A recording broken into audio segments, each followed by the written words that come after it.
Hello everyone. तो आज हम बात करेंगे डॉक्टर अजय दुबे जी से। जी हाँ, और उनके साथ हमें केशव इस्टेट कंसल्टेंट पे भी बात करनी है जो कि रियल इस्टेट से रिलेटेड है।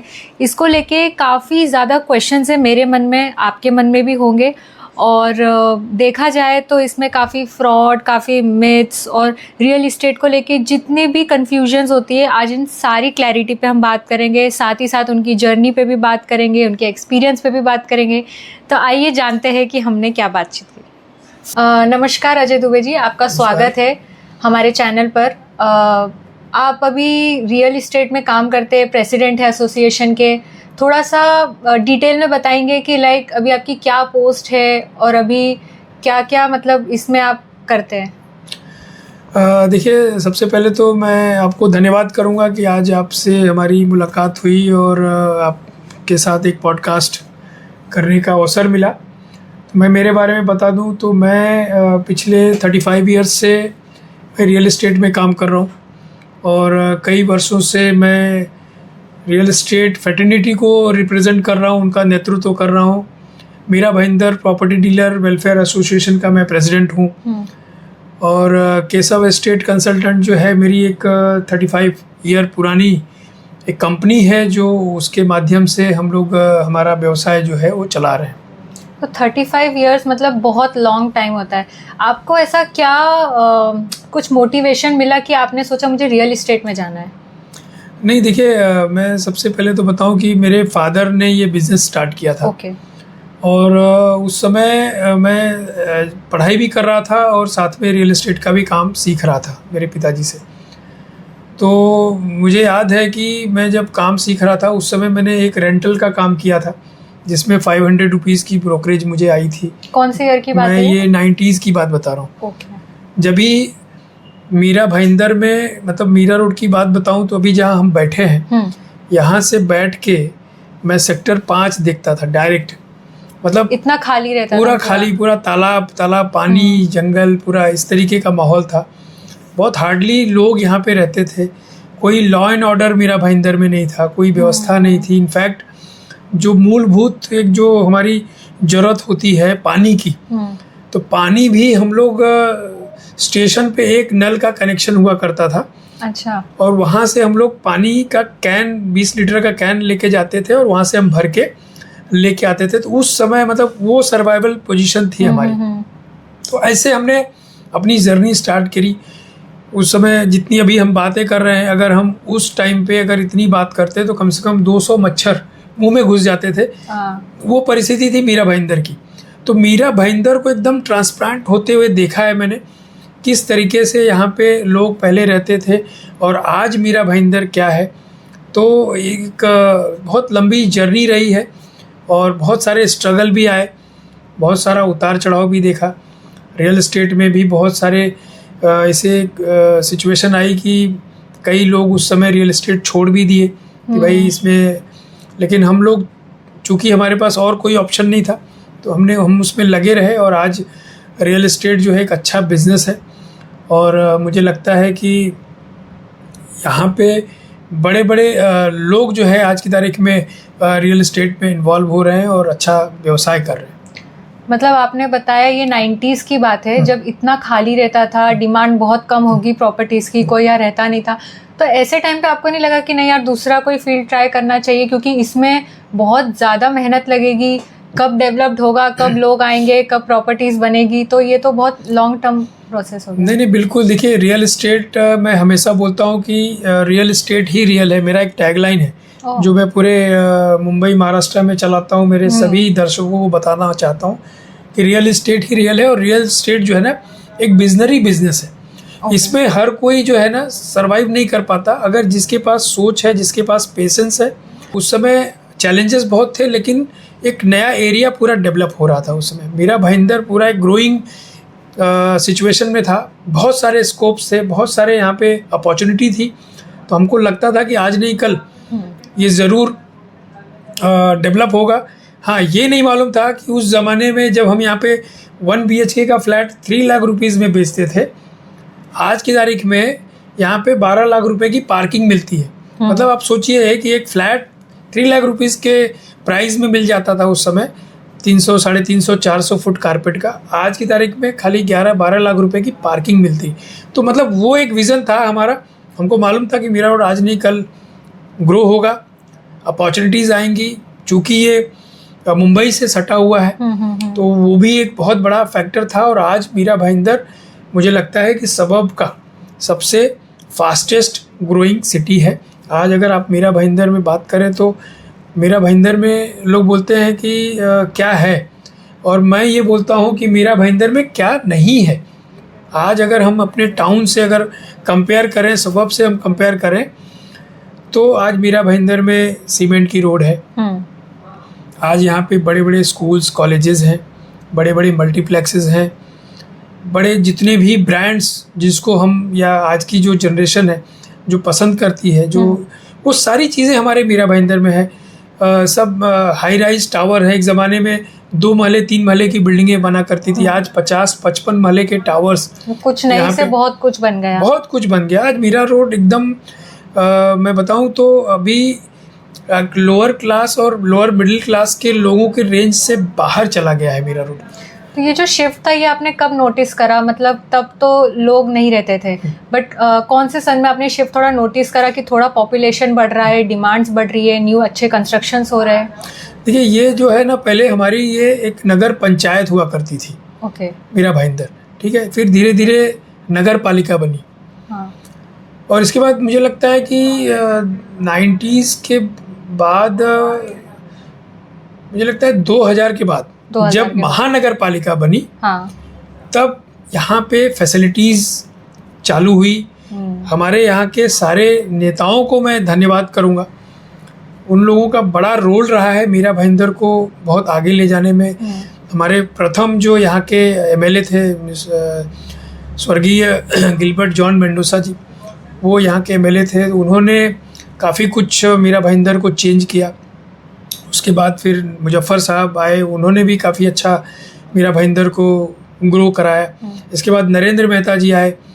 नरेंद्र मेहता जी ने एक बड़ी, मतलब एकदम समझ लीजिए कि क्या बोलते हैं कि प्रोग्रेस और बढ़ाया आगे। बहुत बहुत मतलब एकदम नेक्स्ट लेवल लेके गए मीरा भाईंदर को। सही पार्टियां तो यहाँ पे खैर बहुत सारी थी, और लेकिन हर पार्टियों के जो भी उनकी आइडियोलॉजी जो थी, और यहाँ के जो भी जनप्रतिनिधि थे, वो मुझे लगता है कि मीरा भाईंदर शहर से विशेष उनका प्रेम भी था। क्योंकि शहर तो बहुत सारे हैं और हर शहर में जनप्रतिनिधि है, पार्टियां हैं, लेकिन इस लेवल पे काम नहीं हुआ जितना मीरा भाईंदर में किया।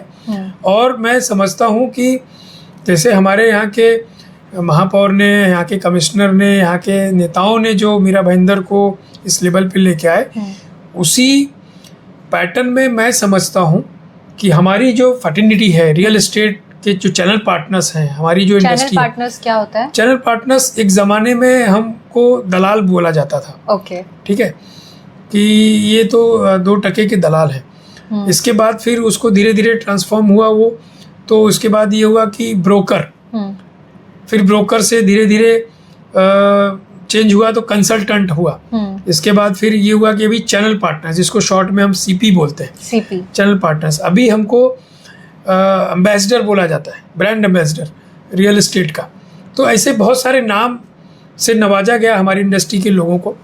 नेम्स में भी आपने अपडेट कर दिया। हाँ, और पहले जैसा मजाक ना उड़ाया जाए ऐसा। नहीं, ठीक है। देखिए, हर किसी का एक अतीत होता है, और इस चीज़ को गवर्नमेंट ने भी रिकॉग्नाइज किया। आज की तारीख में सबसे बड़ी इंडस्ट्री अगर पूरे इंडिया में है, जहाँ पे जब सबसे ज़्यादा रेवेन्यू इन्वॉल्व है, तो वो है रियल एस्टेट। और वो रेवेन्यू जो है हमारे जैसे जो चैनल पार्टनर्स हैं वो जनरेट करते हैं। तो गवर्नमेंट ने भी हमें रिकॉग्नाइज किया।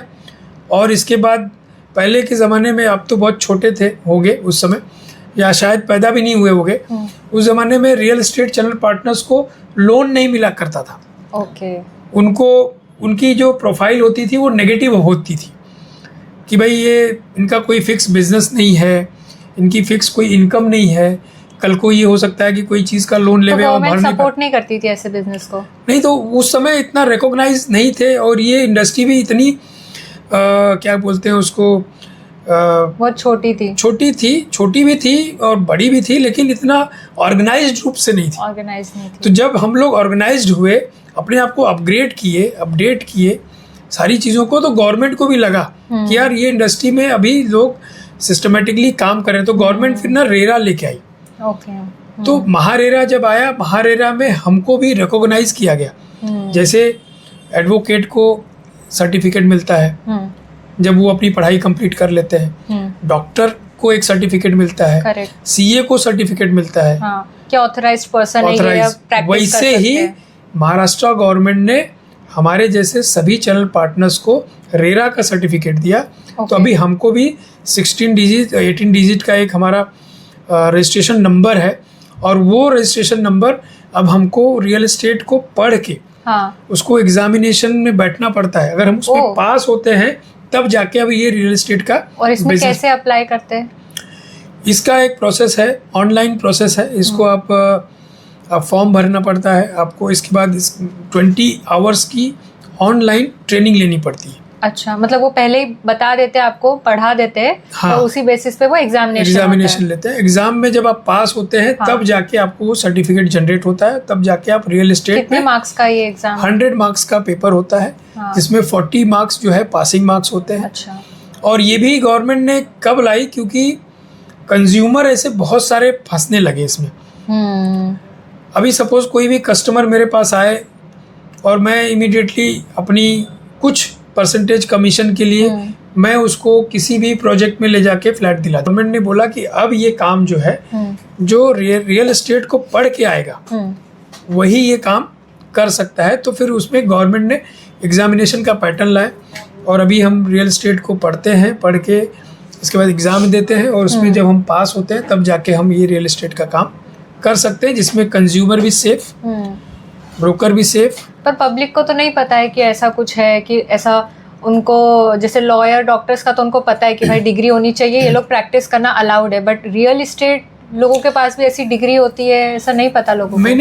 मैं आपके चैनल के माध्यम से आपके सारे दर्शकों को ये बताना चाहूँगा कि आप लोग कभी भी अगर आप रियल एस्टेट में इन्वेस्ट करना चाहते हो अपनी, तो आज की तारीख में आप अपने रेरा रजिस्टर चैनल पार्टनर्स को ही अप्रोच करो, और उनके माध्यम से ही किसी भी प्रॉपर्टी में जाके आप इन्वेस्ट करो, क्योंकि रेरा रजिस्टर चैनल पार्टनर्स को उस पर्टिकुलर प्रोजेक्ट की पूरी डिटेल मालूम है, नॉलेज होता है, ऑथराइज्ड है वो पर्सन, ऑथराइज्ड है, और उस पूरे प्रोजेक्ट की डिटेल्स उसको मालूम पड़ती है कि ये बिल्डिंग किस लेवल पे बन रही है, इस बिल्डिंग के सारे पेपर्स कौन से हमको चेक करने पड़ते हैं। बहुत सारे कस्टमर्स को ये सारी चीजें नहीं मालूम होती है। कस्टमर भी कई बार ऐसा सोचता है कि अरे मैं बीच में किसी ब्रोकर्स को क्यों इन्वॉल्व करूं, मैं डायरेक्ट जाके ले लूंगा तो शायद जाएगा बीच में।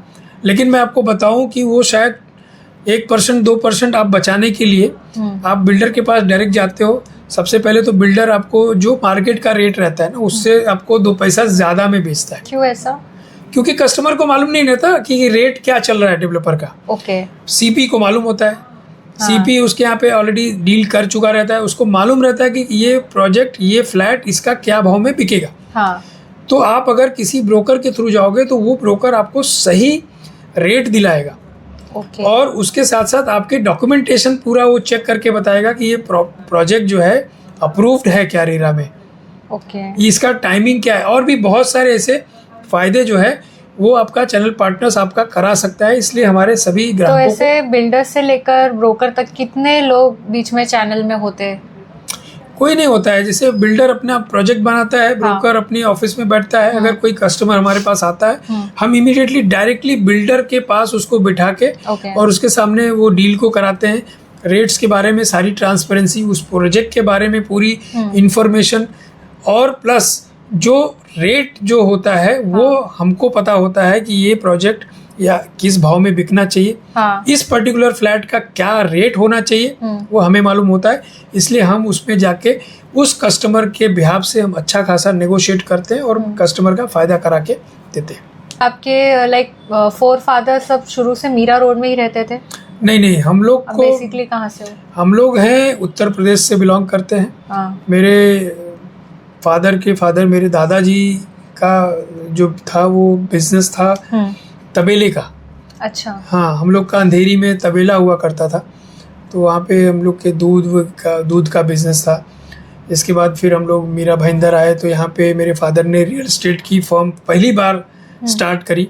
हमारा कोई ये बैकग्राउंड नहीं था, लेकिन हम लोग ने इस बिज़नेस को काफ़ी समय दिया, समझा, बहुत पेशेंस के साथ अभी तक रखा था। हाँ। रियल एस्टेट पेशेंस का काम है, जो इसमें थोड़ा सा समझ और थोड़ा सा समझदारी से और पेशेंस से काम करेगा, वो मुझे लगता है कि अच्छा ग्रो कर सकता है।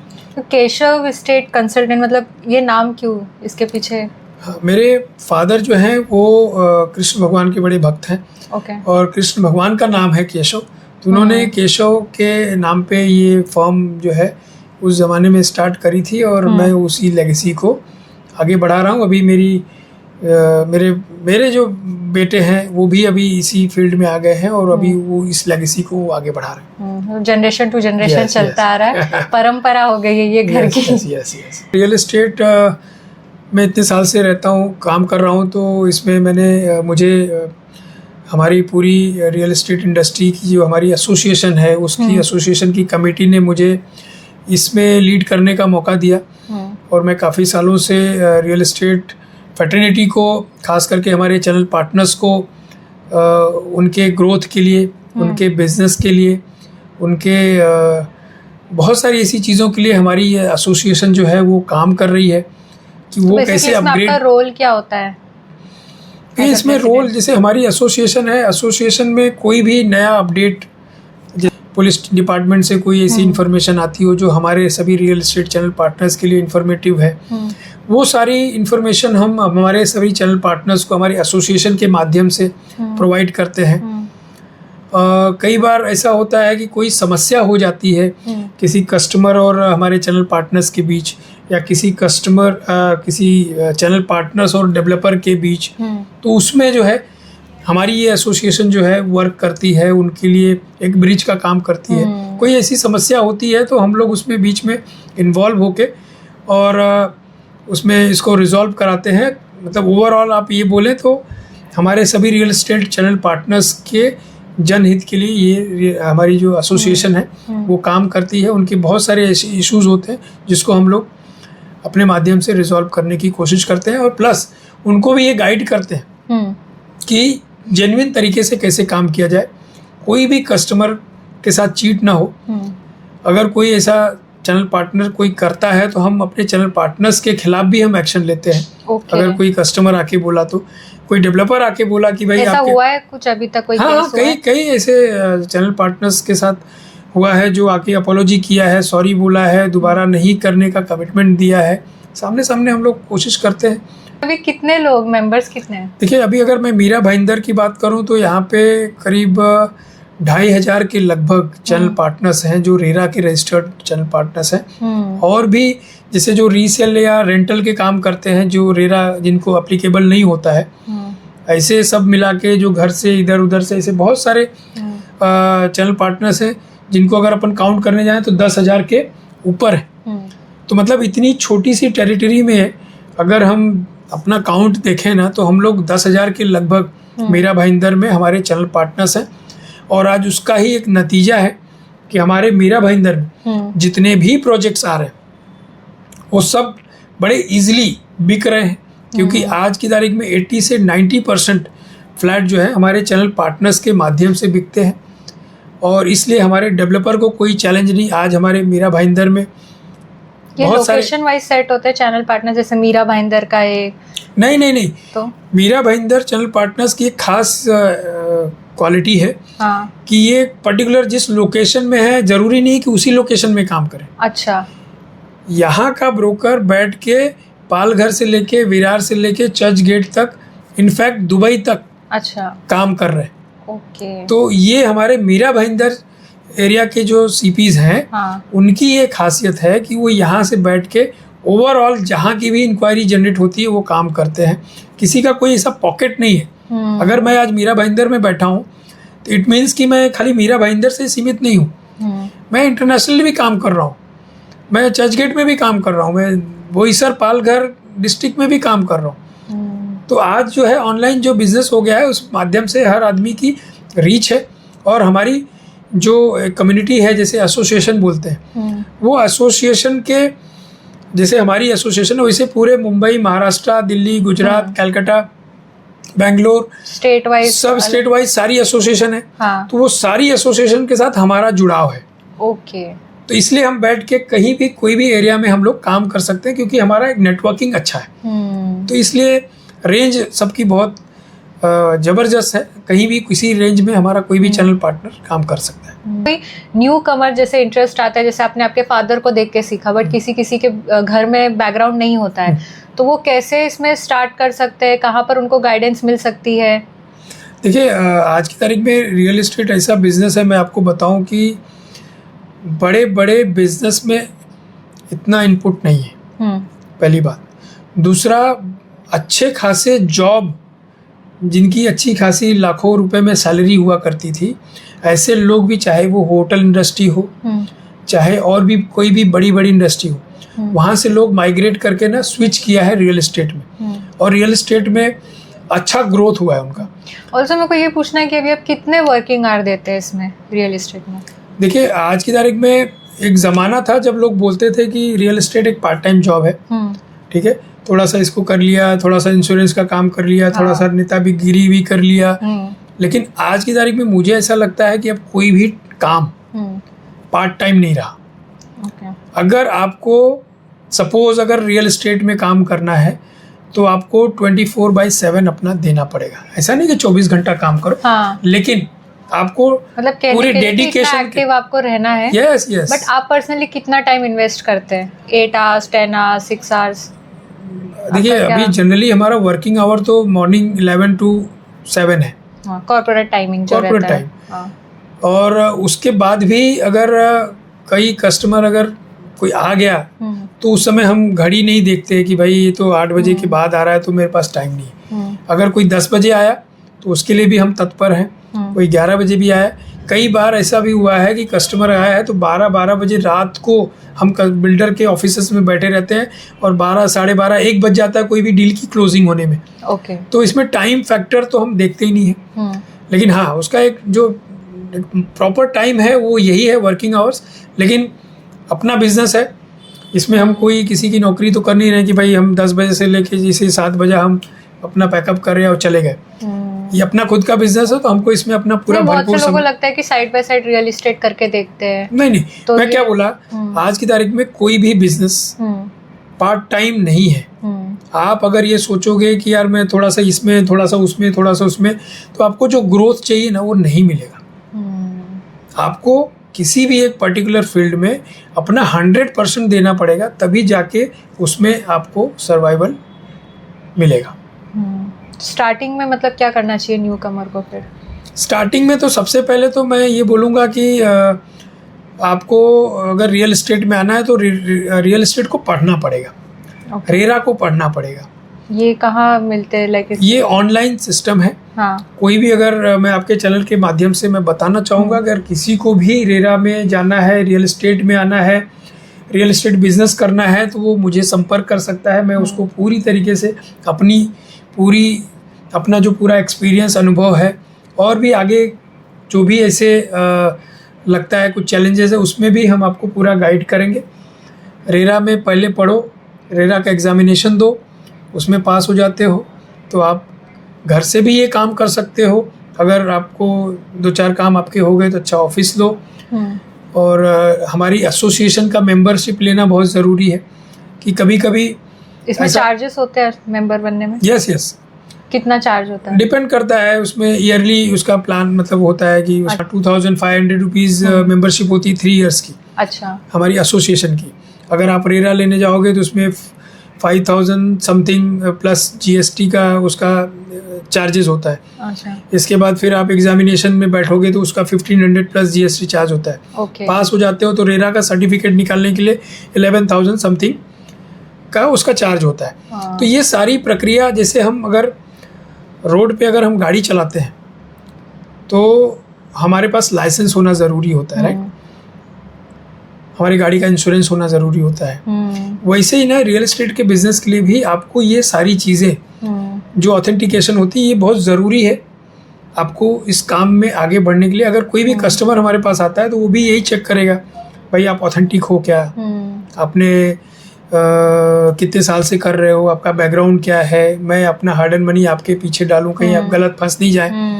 तो इसलिए ये सारी चीज़ों का प्रोसेस आप करके आओगे तो आपको बिजनेस में धीरे धीरे ग्रो मिलेगा। हाँ, मतलब ये भी बाकी प्रोफेशन जैसा ही है, आप सर्टिफिकेट लो, आप उसमें प्रोसेस जो भी आपने बोला सारा फॉलो करो और फिर आप उसमें स्टार्ट कर सकते हो। yes, yes. एसोसिएशन आपको आपके साथ में है, आपको गाइड करता है उसमें। यस यस, आज रेरा जो है हमको सपोर्ट करता है, हमारी एसोसिएशन हमको सपोर्ट करती है।